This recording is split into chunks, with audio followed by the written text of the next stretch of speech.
get ready for Mike's Night at the Fights.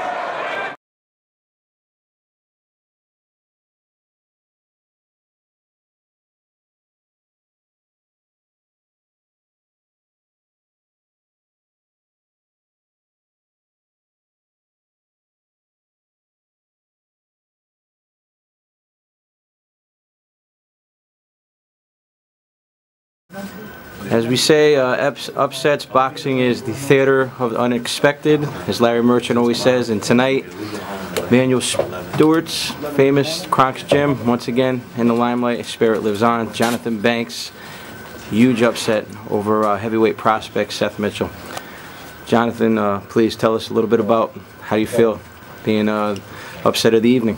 Well, first of all, I have to thank my team and my promotional staff, our management, Jonathan Banks management team, and everybody. And definitely my coach, shout out to him, Sugar Hill, which is the nephew of Emmanuel Stewart. Just everybody stay focused, because we knew that's what Emmanuel wanted, to stay focused on this fight.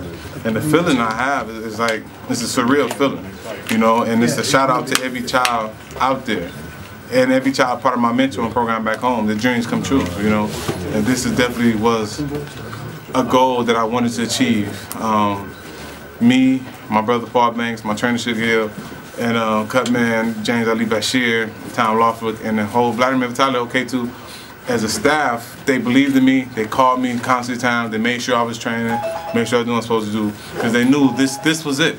This was the biggest fight for me. This was the only fight for me to have to be able to go to the next level. And I'm just thankful that tonight that we put on the show for Emmanuel Stewart, #1, and we put on for our city, Detroit, Michigan. Two things I do want to touch on, which you just brought up.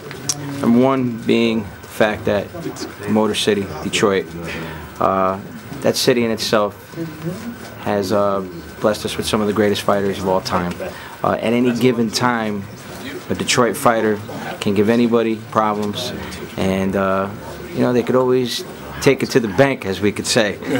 In a time like this, when a title is on the line, when their back's against the wall, you know, let's be honest, the cards were stacked against you. Your trainer had just passed away. You just traveled across seas and worked the corner of the heavyweight champion of the world, keeping him intact because of him losing his protege. I mean, do you think it's being from this city, this strong boxing foundation, that helps you through times such as this? Yeah, I mean, first of all, yes, we come from a rough, sort of like a broke down, drag out city. But inside that city is a what we call a how can I put it? Is a Kronk gold glove, and that glove is almost a cornerstone to turn the city around. And the glove for me, the glove was presented to me by Emmanuel Stewart. And with the wonderful word of boxing, we was able to fight our way out the city and fight our way to bring the city back. And that was a big thing tonight. We had like you said, everything was stacked against us. It was no secret. And everyone that I talked to, as far as my cousin, my brother, management staff, promotion staff, trainer, everyone kept telling me that, you know, this is stacked against you. We all came in here. That's what I like about the team. No one told me that, hey man, you know, things are stacked against him. They told me the truth. Everything was stacked against me. I knew it coming in, and I said, I'm gonna take that, and I'm gonna fight off that. I'm gonna train off everything being stacked against me, and I'm used to it. I mean, Jonathan Banks, have you ever seen a fight that I'm not the underdog? So I'm used to being the underdog.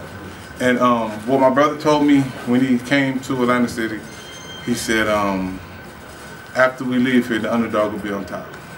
Well, that is the case tonight. You have apparently a branch of a heavyweight championship. This is going to put you in line for, well, going to be against a team member, obviously, here at some point. Now, again, I have to say, not only are you, I want to say, elusive and you know how to pick your shots in the ring, but I would say you know how to pick your shots outside the ring, too. You put yourself in a very, very good position in the heavyweight scene. You're friendly with both the heavyweight champions of the world. You put yourself in the picture. you're in their training camp, you're sparring with them. A lot of guys say that heavyweight championship's overseas and never coming back. Everybody's always, oh, they want to tackle it, let's grab it and fight it and bring it back to America. You're playing a nice position. You're obviously getting the training benefit out of it, training with them, and the business end of it, and you're also fighting your way into contention against them. What do you feel is going to be your future about bringing that whole heavyweight championship back to America? Do you think you're the man to do it? I believe I'm the man to do it, yes. And a lot of people, they get a guy with 10 to 15 good fights, and they try to go bring the heavyweight title back. Wrong one built in today. You can't just take off of one fight thinking the heavyweight title's coming back. It's a gradual process in my eyes. And I do believe that I'm built for that process. And as you see in Johnathon Banks, it's a gradual move. I'm not rushing too fast to get somewhere. I'm moving gradually. Tonight was a huge step in my life, in my career, in the world of boxing. It was a huge step for me. So with this step, I will grow from the step. I'm not going to jump from this fight to the heavyweight championship of the world. That's not how the process is going to go. It's going to be maybe 1 or 2 more steps. I'm not sure exactly how many, but I'm seeing, most importantly, what I see is the growth process of Johnathon. That's what's missing in the heavyweight division. Nobody wants the heavyweight to grow. They want to get him fed, they want to feed him all these knockouts, then rush to the title. Do you feel that that's what happened with Seth tonight? He wasn't rushed to the title. Well, rushed to, obviously in a position to fight someone such as yourself. I believe that, well, I always felt that when you got a guy that's a raw puncher, it don't limit him, but it limits his training staff and the mental defect of his promoters. It limits them, which makes him limited. Because you got a guy like Mike Tyson, pure puncher. They never taught him how to box, they never taught him how to survive because he was such a pure puncher. And I think that's what, not him, not Seth. I'm not saying nothing bad about him. No, I understand, but I know what you're saying. Staff, the promoters, they went off the momentum of the guy with the knockouts. And that's all they saw was knockouts. They didn't see the survival, they didn't see him struggle, not one time. They didn't see him have to dog nothing, pull nothing out. They didn't see that. So with them not seeing that, all they could think of is knockout, knockout, knockout. And they thought Johnathon Banks would be another product of nothing but knockouts. Even when he throwing punches, he threw some big shots in the first round. And that's what I heard you say. I heard you state. Yeah, they threw big shots in the second round. Well, you said a warrior knows how to retreat, make it look like he's retreating. I heard you say that statement. The best warrior knows when to retreat and knows when to attack. He threw a body shot, which actually me and my trainer, Coach Sugar Hill, we was working on the body shot for what, 3 or 4 weeks? We was working on that particular body shot. And he saying, he told me what to do if you block it. He said, this is what you do if you get caught with it.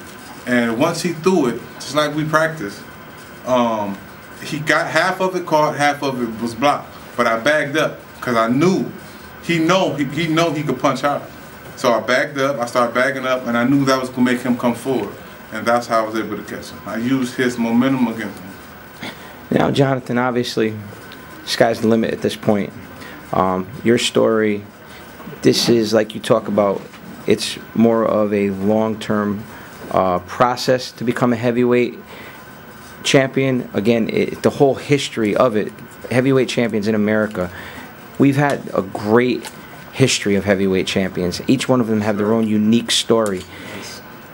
Again, this is what makes America so special in the heavyweight division. It has such a unique past, is because you got these cities like Detroit that can give you that foundation and give you that grit behind you, which makes it so sellable. I mean, this being one of those stories right off the rip, having legendary Emmanuel Stewart raising you in this fight game, and then on top of it, you living his legacy for him, continuing his legacy tonight, bringing it, the championship home. And, you know, regardless of what you want to call it, a sister belt, it's a championship. And it makes us champions of life to continue to do something like this. You said you're trying to find Johnathon Banks. You're learning how the person Johnathon Banks grows. Tell us how much of a growth in your life, how much of a growth experience was this tonight? Well, first of all, like you said, and I never can stop thinking being thankful enough for Emmanuel, and I'm thankful for, like I said, my training staff and the promotional team. I'm thankful for it all, but the growth process came in the gym. Emmanuel Stewart taught me, and plus my trainer, which is Emmanuel's nephew, he taught us both that you have to see something in the gym before you can go to the ring. You don't just grow in the ring overnight. You grow in the gym. It's a process. You grow in the gym. When I first got knocked down, I was in the gym. First got hurt, I was in the gym. All the training for this fight, I looked at my coach Sugar. He said, okay. He said, we went 10 rounds. He said, give me 4 more.